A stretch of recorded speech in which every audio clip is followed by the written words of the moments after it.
বাংলাদেশের একজন সাধারণ একটি রাজনীতি কর্মী ঘোষণা করেছে যে আমার ধানের শীষ ফিরিয়ে আনার প্রয়োজন হলে তারেক যাকে ঘেরাও করব, ম্যাডাম খালেদা যাকে ঘেরাও করব, ফখরুলকে ঘেরাও করব।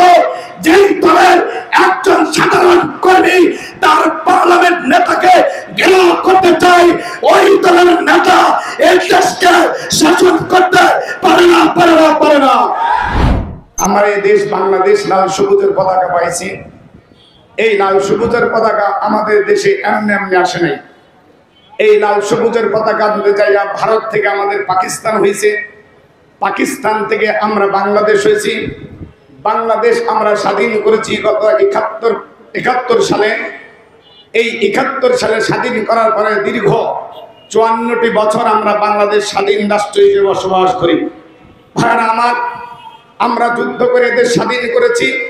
স্বাধীন করার পরেও এই দেশে বারবার 71-এর ক্ষমতায় যাওয়ার পরে একের পর এক রাষ্ট্রপতি সহ প্রধানমন্ত্রী সহ কোন রাষ্ট্রপতি দেশে জীবন দিয়েছে, কোন প্রধানমন্ত্রী এদেশ ছেড়ে অন্য দেশে পলায়ন করেছে।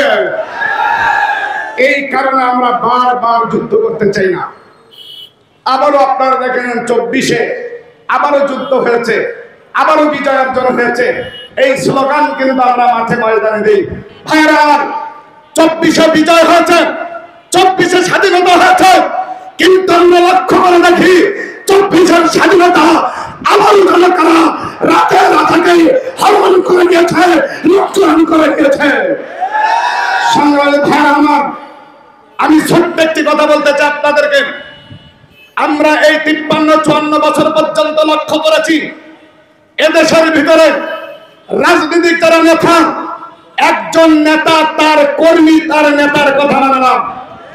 আপনারা দেখেছেন কয়েকদিন আগেই বাংলাদেশের একজন সাধারণ একটি রাজনীতি কর্মী ঘোষণা করেছে যে আমার ধানের শীষ ফিরিয়ে আনার প্রয়োজন হলে তারেক যাকে ঘেরাও করব, ম্যাডাম খালেদা যাকে ঘেরাও করব, ফখরুলকে ঘেরাও করব।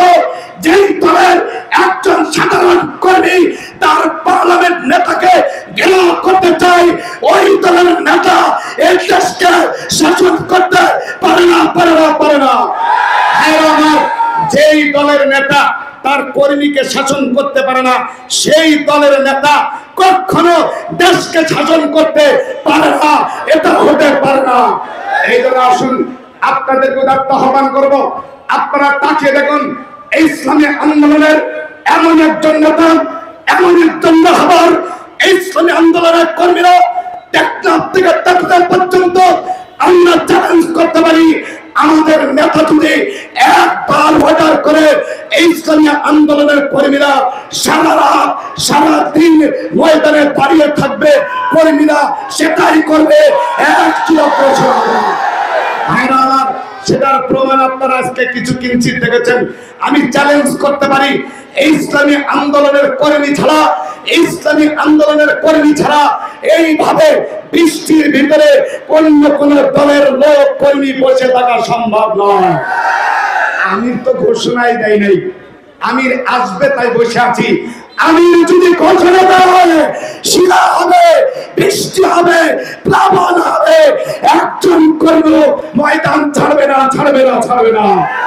সেই আমিরের ব্যাপারে কথা বলতে হলে এই মুখের ভিতরে লাগাম দিয়ে কথা বলতে হবে, এই মুখে লাগাম দিয়ে কথা বলতে হবে। আমরা পায়রা চত্বরে দাঁড়িয়ে রেখে কথা বলতেছি, জুব্বা গাইতে কথা বলতেছি, কিন্তু এই পায়রা চত্বর আমরা ছেড়ে চাই নাই। আমাদের শরীরের রক্ত লাল থেকে কালা বানাই নাই। শুধু এতটুকু ঘোষণা শুনে রাখা, আমিনের ব্যাপারে জিহ্বাটাকে সাবধান করে কথা বলবা। যদি সাবধান করে কথা না বলো, আর আমির যদি অর্ডার দেয়, যেখানে অর্ডার দেবে সেখানেই ওই জিহ্বাটাকে রাজপথে পেরেক দিয়ে পুঁতে রাখবে ইনশাআল্লাহ। আল্লাহ রাব্বুল আলামিন আমাদের সবাইকে তৌফিক দান করুন, সকলে আমিন। সাথে সাথে ইসলামী আন্দোলনের পক্ষ থেকে সাংবাদিক ভাইরা, প্রশাসনের ভাইরা, ইসলামী আন্দোলনের কর্মীরা সবাই সহযোগিতা করেছেন। ইসলামী আন্দোলন ঝিনাইদহ জেলা শাখার পক্ষ থেকে আন্তরিক মোবারকবাদ।